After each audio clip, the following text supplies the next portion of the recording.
What's up, guys? Welcome to this episode of Beers and Breakdowns. In this episode, we have a special guest with us, Garrett Warren. Welcome, dude. Appreciate you being here. If you don't know Garrett, he has been in the business for a very long time. As a matter of fact, he just got done doing Avatar again, and he's been working with James Cameron.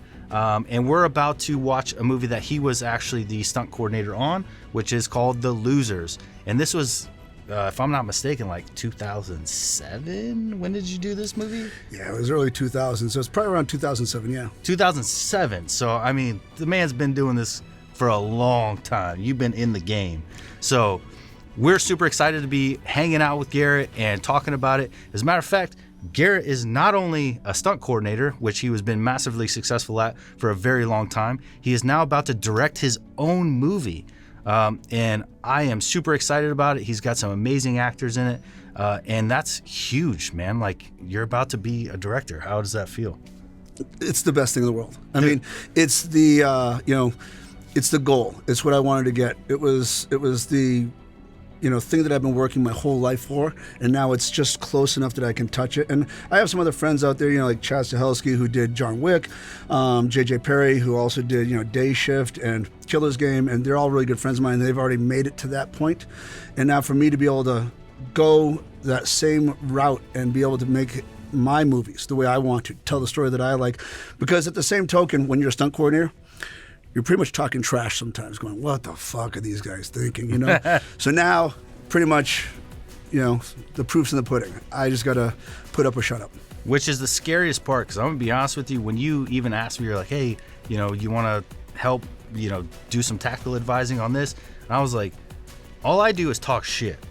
So if you're going to invite me and then I have to put my money where my mouth is, all of a sudden I'm like nervous. I'm like, this has got to be right. It's got to be good, right? So like, I feel that pressure as I've just been sitting in front of a camera, spouting off at the mouth. And now all of a sudden here you are, an actual Hollywood director going, hey man, you want to put your money where your mouth is? And I'm like, blah, blah, blah, blah, blah, blah, blah. We'll see if we could do that. No, man, I know you can.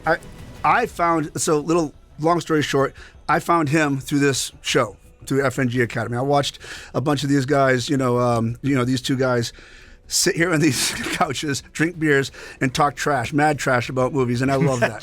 So, to be quite honest with you, I don't like when people mince words. I don't like when people tap dance. I like when people just pretty much say it like it is. That sucked. That was good. That's kind of who I am as a director.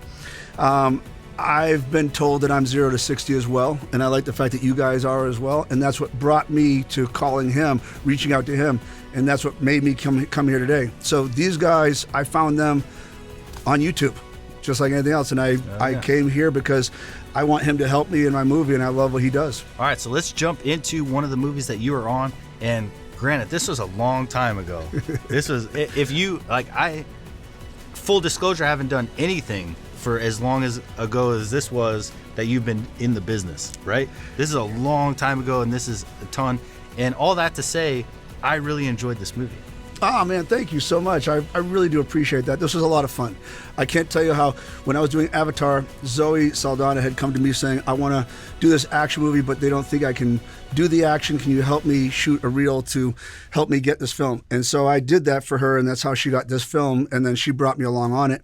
And, what you guys are about to see is, her first, action film outside of Avatar that she was going on to, and I helped facilitate that with her. Which is crazy to me that somebody would look at Zoe and say they don't think I could do it, because you helped her get to the point where everybody looks at Zoe now and says, oh, she could do it.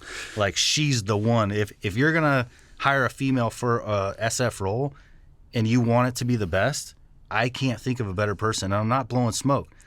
I don't think anyone would disagree with me. There's nobody better than Zoe Saldana.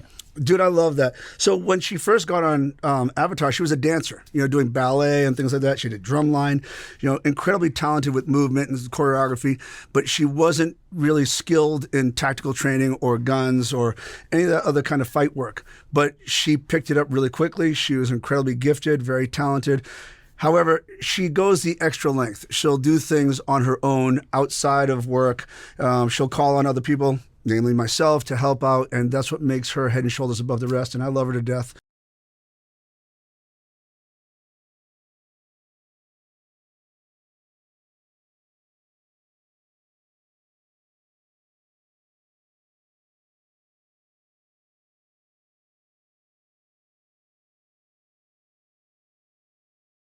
get a truck for the kids. The rest is to be out in 5. Not to mention the airstrike in 4, Jenny Day. All right, be out in 4, rally point. All right, pause it. All right, so watching the scene, I thought, first of all, it's a cool scene. Second, I think you guys filmed in a way that you essentially voided yourself of tactics. Yep. Is that true? Yes. Okay, good. Because I'm watching this, I'm like, they filmed it to the point where I can't break down their tactics. They're not showing me anything that they're doing. So I was like, they leaned into their weaknesses. They knew that that may be a weakness for them, and they edited and filmed around it, which I thought was a super smart decision. The one thing I could pick apart from there, which is the only thing you gave me to pick apart, was that they're all in the same spot together, which we wouldn't be because obviously if RPG hits that vehicle, we're all dead. But then our two guys get up and move, and then our other two guys stay there. If our two guys are going to move, our other two guys are going to provide cover fire for us. We're not going to move without having that cover. But again, I had to like nitpick that because you didn't get anything to work with. I'm glad. I can honestly tell you that, we did have Harry Humphreys in the beginning, as our technical advisor, but then he didn't stay on throughout the whole film. So when we were shooting this, I actually shot the second unit on this scene. So when the Jeep comes crashing through the gate, all that stuff, I shot that as a second unit director. Oh, shit. And then Sylvan White is the director of this, and he shot the actors doing all of the talk and so forth, and he wanted them all there. And don't forget, this is based on a graphic novel, so he didn't want this to be as real and grounded as say Heat was, because it has to be fun. And if you look at like John Wick stands in the middle of a room and guys run at him and they've got guns in their hands, so you forgive that because you're trying to create this world that is void of gravity. You don't want to kill someone and make everyone feel like, oh, geez, you just killed a whole bunch of people. You want to make it seem like it's fun. And you want to take that down, and you want to make the whole world believe that this is more about the graphic novel side of it than it is about the reality side of it. So you're right. We did try to make sure that you can't have a way to stab us, pick us apart, because, of course, I'm not a Green Beret. But at the same token, the director did want it to be fun as well. Yeah, which I think he did a great job at. Awesome. I really enjoyed it. And, again, like I get a lot of flack on this channel a lot of times because people be like, come on, there's like a movie and fun and there's other things supposed to be happening, but you have to remember that I only have one experience to lean on too, and that is super realism, tactics, actual just real life. So I have trouble sometimes like bringing in the fun side of it and not focusing on that. So that's why I think it's important just we have both sides to it. So I thought you guys did a great job. It's super fun. The music is clearly like that fun comic book style. I had to look for some stuff to pick apart. All right, who's your puppy? Let's go this way. Let's go. Who's your puppy? This is the scene right here.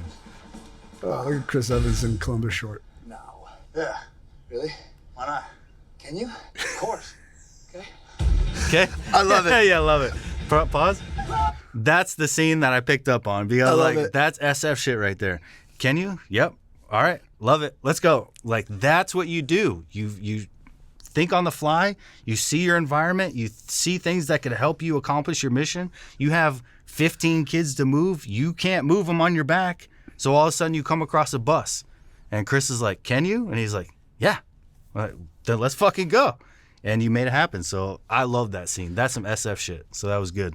Oh, man, I'm proud of that. I mean, I didn't write that scene, of course, but, I love the fact that Sylvan got that out of him. This was Chris Evans before he was Captain America. In fact, while we were doing this movie, he found out he was going to be Captain America. Oh, shit, Yes, really? while we were doing this film. And so, and then Columbus Short is there as well. This is the side of the movies that you're going to get. You get to do the SF, and I can tell the people all about the filming of it we did on that day. And, the bus was a big deal. The fact that we were using a short bus for these guys really does kind of symbolize the fact that these guys are on the short bus.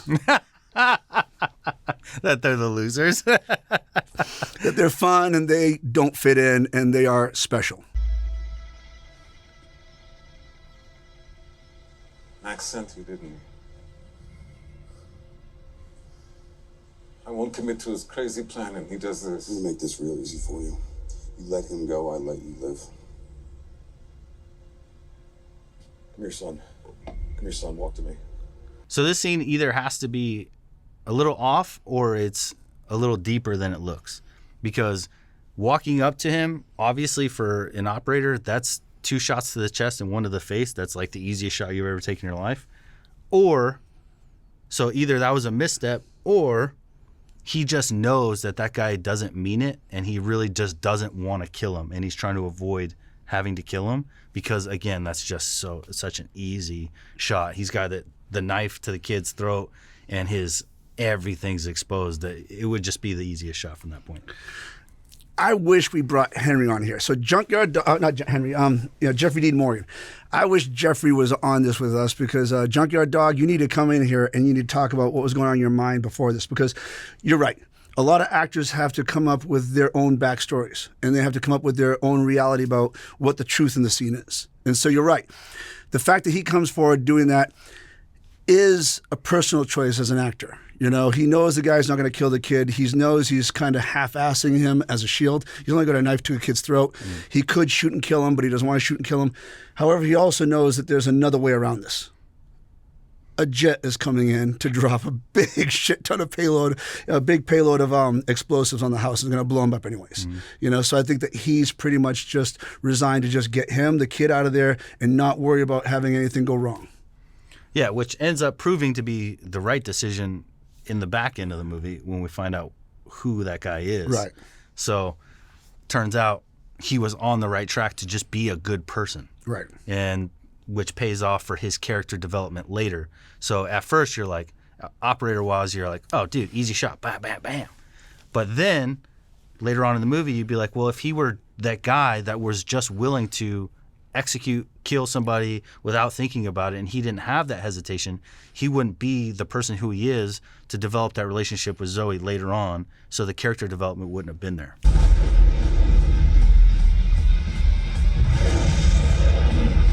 Those are my shots. That's my shot. Sick. Yeah, that's Jay Lynch. There it is.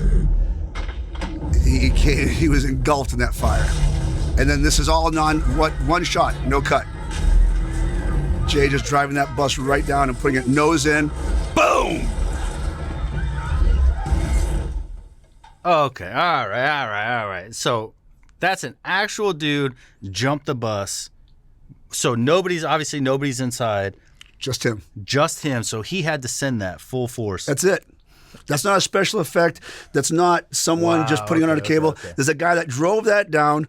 We designed the mud pit at the end of it, so he just nose it in, ass in, we kick up, and we said, do you think you can do this? And he says, yeah. And then he's the one that goes over there saying, I need a little more mud here. You got to dig deeper here. I want to be able to punch it in here, and if I'm going about 25, 30 miles an hour, it's going to travel this far. So he's a mathematician in his mind as well. Okay. And so he's very specialized. And so he said, yeah, we'll get this in one.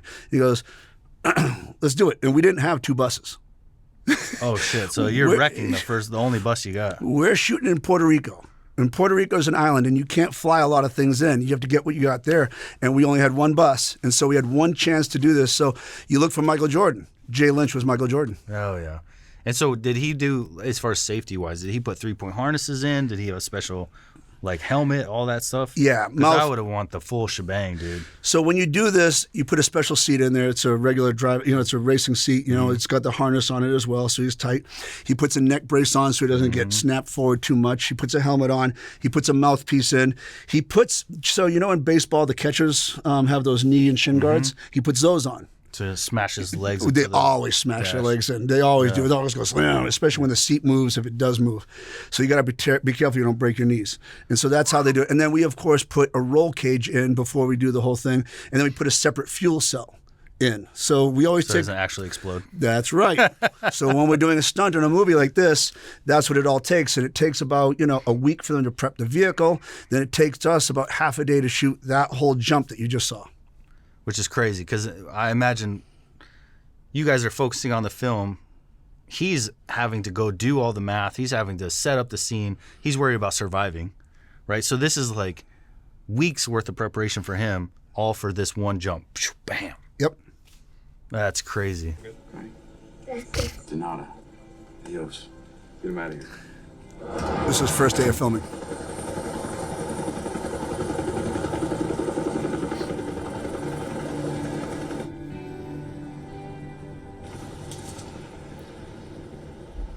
Some cute little buggers.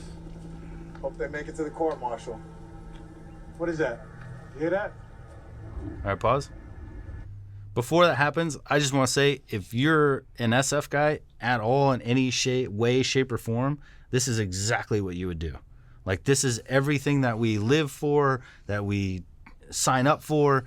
Everything is to have that moment of giving ourselves and sacrificing ourselves for somebody else. It's the whole point. And it's not because, like you've heard me talk about before in Fury, it's not because we don't care about death. Obviously, we don't want to die, but the whole thing we care about most is you first. You first.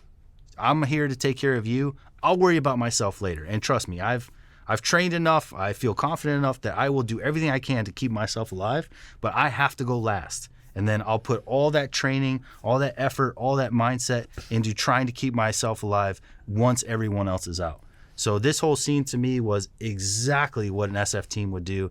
If you wouldn't have done this, and if you were any person that would jump on the plane before those kids, I mean, you're just not SF material. So as a filmmaker and a storyteller, Fury, if you guys haven't seen it, the episode these guys did on Fury is the reason why I'm here. That was the one that hooked me. And what you just said about them, it's not about them not being afraid to die. It's the fact that they don't consider it. You know, their job is, so one thing that you told me was options, or told us as an audience was options. I grabbed that. I used that. It's in my next movie. You know, I think that was one of the most important things that I had gotten out of everything. And I said, I got to talk to this guy. I need that mind. I need that wherewithal, because my story is about this, about what you talked about. And so everyone just know, you watch Fury, you'll see a lot in there that I was compelled to reach out to him for, and that's what got me here. Jason's right there by the hookers. Captain. Yo, you're not a soldier anymore. You're not a soldier. All right? Clay, for Christ's sakes, you're losing the men. Men are fine. And when you're losing me, all right? He won, we lost. Just get us home. You do that? Did you guys know at the time that you had all these amazing actors? Like, you knew? I mean, fucking Walking Dead, smashing right now. What's the movie that he's in? Idris Elba. Huh? Idris Elba's in a lot of movies. Yeah, I know, but what's the big one that he just did, with the shark? With the shark? Where he's Deadeye? Oh, wait. Suicide Squad. Suicide Squad. Oh, yeah. So you got him as smashing literally so as Walking Dead, him as Suicide Squad, Zoe Saldana. I mean, everybody, almost Captain America, almost everybody in this cast is crushing like now. Yeah. This was 10 years ago, 15 years ago. We're talking about they're crushing like this minute. They're the hottest things. Did you guys know that you had that capacity? We did. Okay. It's so funny because the director, Sylvain White, he was the one that handpicked everyone and knew exactly what he was going for. And like in this scene, I love this scene so much. First of all, look at the way the DP set this up, all the color that's going on. You know, he didn't just have a flat kind of a world. He gave it some color. But on top of the color that's there in the scene, you know, that's all around them, he gave them this very dark kind of twisted kind of a talk that they were going to have between each other. And you don't have two actors that are doing the same thing. You have Idris being a different character completely to Jeffrey. Jeffrey is being, of course, the leader. Idris, of course, is being the second in command, and you can feel it. But he's also giving you a little bit of a nod to what he's going to be in the future, and he's got this scar over his eye. So it's all setting up right here. You guys don't see it, but it's called subtext. And the subtext is what carries this movie through. And these two guys did it so well, and the director did it really well. Dude, it's amazing. He's like, you're losing me. And my favorite part about this is there's so much realism in this. Yeah. And the biggest part is you'll see it. And I'm not just speaking out of my ass. We could look at Green Berets. Okay, so the Green Beret that did that attempted coup on fucking, what was it, Venezuela? Yep. Dude, so... And then we have a Green Beret Master Sergeant that was trying to smuggle cocaine out of Afghanistan by the kilos. And so what is that? Those are represented in this scene. He's saying, you're not a fucking soldier anymore. It's not you. You're not special forces. Special forces is special forces. You guys as a team are special forces. You guys as a group, you guys as the assets, you guys with all the air assets and all the money and the government backup, you are special forces. When you take you out of that and you're just a man, you're not fucking special forces anymore. You're just a dude. So all these guys on social media right now that think they're the biggest, hottest thing that's ever existed, you're a fucking guy. And that's it. That's it. You may be slightly more lethal than the average person walking around, but without the government, without all the assets, without special forces as an entire entity, you're just a guy. Yep. And that's represented in this scene. He's like, you're not it anymore, dude. You're just a fucking dude, and we're hiding here trying to, save our own lives with our tails tucked between our legs. And that's the reality for all of us when we get out. Dude, I love that you got that. I love, because that's what those two guys did there, and that's called subtext. Oh, yeah. And you just told the audience everything that was going on behind the words that those guys were saying. Yep. Jim Cameron would be very proud right now, because that's exactly what he's always talking about. Garrett's the subtext. When we're doing Avatar or anything else, he's talking about the little things that aren't being said. And that screams to me, but I couldn't write it. I could just see it, having the life experience and then having these guys represent it. It's like he's telling him, hey, we're not Green Berets anymore. We're not Navy SEALs anymore. We are just dudes. Yeah. And you have to fucking accept that. And you could see it play out in real life that some guys can't accept that. Yeah. And they go and they try to have coups against fucking Venezuela and announce on Instagram that they're showing up at a beach at certain times and do all these stupid stuff. And it's like, you really seriously overestimated your capabilities. We're saving the country, Wade. Doing something for the benefit of the United States of America. I was born in Quebec. Okay, then we're saving North America. Oops. Sorry. Let me have your weapon, Wade. Ugh.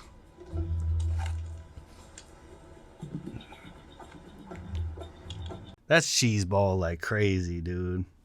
We have a hard time with the villain. That villain is so trash to me. He's over the top. I understand what you're saying. I'm not going to be the one that defends or hammers this one, because I love you, Sylvan. These guys made these choices, and I'll be honest with you, the thing that I love about an actor that makes a choice like this is they committed. So God bless them, they committed. Even though it might fall on deaf ears and it might not be good, at least he wasn't just middle of the road. And it didn't have two actors that sounded the same. One of the most important things, so even James Cameron told me when we were doing Avatar, the best way to make a villain, a great villain, is to kill someone you care about. We were trying to, and I can see that Sylvan was trying to show the world that he means what he says, and he's going to kill an innocent person just because he's an asshole. We didn't get a chance to care about her. No. But we did feel that she was this innocent girl and was just so sorry for, dousing the umbrella for a moment. You're right.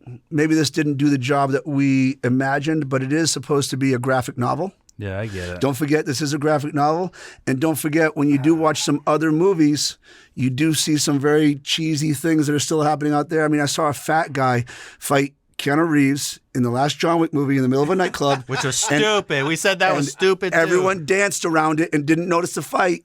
So in his big fat suit. I'm not going to justify anything, but I'm just going to say that sometimes when it comes to the graphic novel world, whether it be Sin City or this, you've got to have some kind of suspension of disbelief. You fucker. A singer in a smoky room. Smell of wine and cheap perfume. For a smile they can share the night. Stupid tips. He's so good. I know.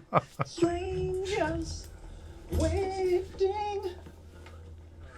up and down the boulevard. I love that nobody went in the elevator with him because he was making an idiot out of himself. I love that. That's exactly the scene. Was like, I was like, tactically, that's a really smart move. It's like, make yourself so uncomfortable and awkward that nobody wants to go near you, because nobody wants to stand in the elevator with that guy. And he got all the time he needed to change out. I love Chris in this one. I have to admit, the song is perfect. How many of us did not want to? I mean, you heard us. We sung along with it. So we're along for the ride. And that's the most important thing. Did you have to pay for that song? For him to sing it? I don't know. I mean, fortunately for me, back then I was just coordinator, second unit director. I wasn't the one that was trying to deal with music rights. Yeah. You know, those are the directors and the studio heads. Joel Silver was the producer on this. Joel Silver did things like Lethal Weapon, Die Hard, you know. And so when he was doing this, he would be the one to ask about whether or not they bought the rights to him singing that song. I don't think that you have to buy the rights to him singing the song. Singing. Yeah, when he's just singing the song, you can do that.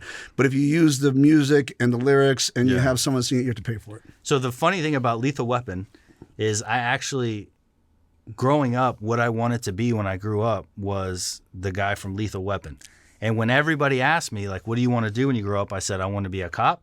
I want to live on the beach. I want to have a dog, and I'm going to eat the dog biscuits with my dog. I was like, they're on a trailer. I was like, they're in my mind. There was just something so beautiful about the scenery, but also the simplicity of living in a trailer on the beach. Like, when does that ever happen? But to me, that was my heaven. That's what I looked up to as a kid, going through all the trauma, going through all the hardship, and like creating my perfect scenario in life in order to escape my life was to be the dude from Lethal Weapon. That's who I wanted to be when I grew up. That's awesome. I love that, man. I truly did. I can see that. And you know what? You're right. That is heaven. Ancient Tibetan philosophy states, don't start none, won't be none.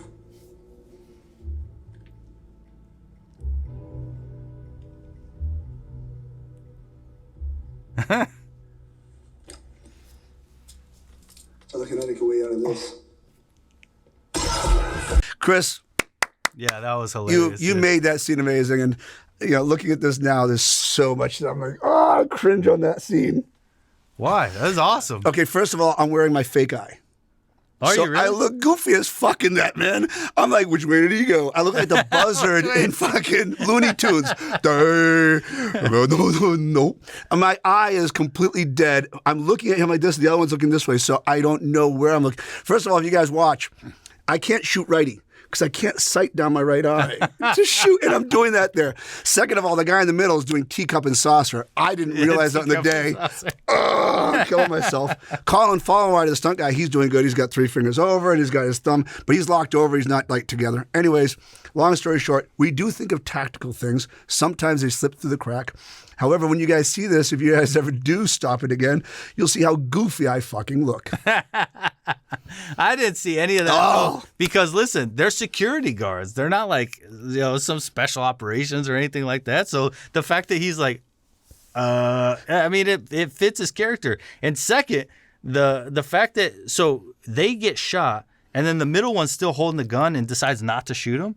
He's pointing his gun at someone who's clearly unarmed. So he's like, every law enforcement officer or security guard is gonna be like, I don't know what the fuck to do here. Like, everything we've been trained is hands. Yeah. If they have a gun, shoot them. If they have a weapon. But this guy's standing here pointing their finger pistols and rounds are coming through. That's just a badass scene. Yeah, I took that wire to the ground. As you guys saw, there's no pads back there. It was me hitting that. You get a little slide in there, too. The one thing I can tell you is, as a stunt person, you never want to hit the ground. You want to slide as you hit the ground. That way it takes a lot of the pressure off of your body. You don't just hit and solidify your body and make your organs just jump. Yeah. If you hit and skip, it's a lot easier on your body. And how many times do you have to run that to where you're hitting the ground? I only did it once. Oh, perfect. That was it. Boom. Moving on. But yeah, I mean, I look like the best friend of the water boy. Adam Sandler's guy. I didn't even see that, dude. With the dead eye. She finds out I'm alive, she's gonna kill me.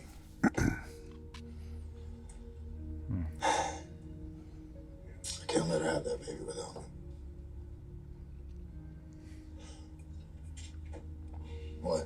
What?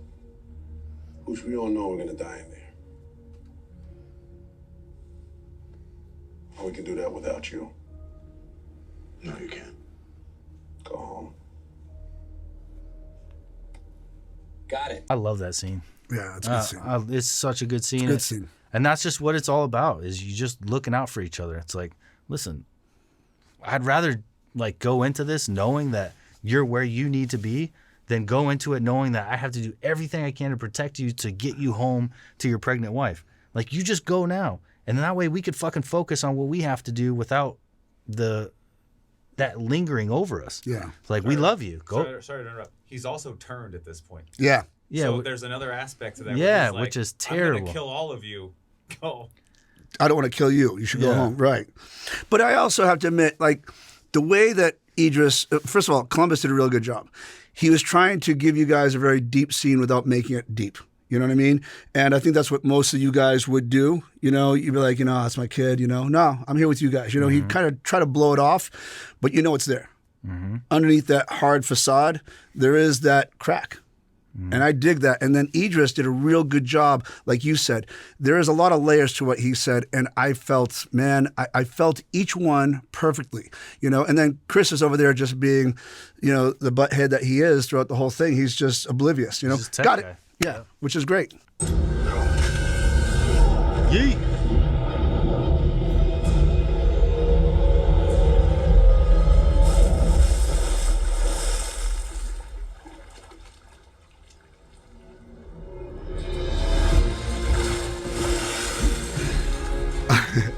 All right. So, to make that happen, first of all, the director said, I really want the camera to go behind him. But we didn't have spider cam. We didn't have cable cam. So he says, what can we do? And I go, well, I've got a descender. I'll put the stunt guy on it and I'll just run behind him. I had we shot that with film. That was celluloid back then. And I was jumping with an Arri 2C in my hand. So for all the film nuts out there, congrats, because he won't go there. I will. And you guys know I was shooting that on celluloid, you know. And so I ran behind him. We rehearsed the whole thing. And we're both on a descender. And as he jumps, I jump behind him. And then it just stops. And we bounce. And, you know, the harness definitely kicks in. And you definitely feel your body keep going. But you're Dude, that looks stopping jarring. setup. Watching Yeah. the video of you, like, smashing after. Yeah. It's cool to get some insight on all this. All we do is sit back and watch all the millions of dollars and the hundreds of people that put everything into these movies, and then we just sit here and talk shit about them like it's the easiest thing to do to make a movie, which clearly it's not. So it's really cool to have some background perspective and have some inside perspective. So thank you so much for coming on with us and talking about it. I don't think this will be the last time that we talk about stuff and work together. I'm excited about the future that and the projects that we could, you know, work together on. Just people helping people, and that's the most important thing about life in general. Yeah. So thank you so much, man. I really appreciate it. Hope you guys enjoy that episode, and let us know what you guys think in the comments, and we'll see you guys on the next one. Peace.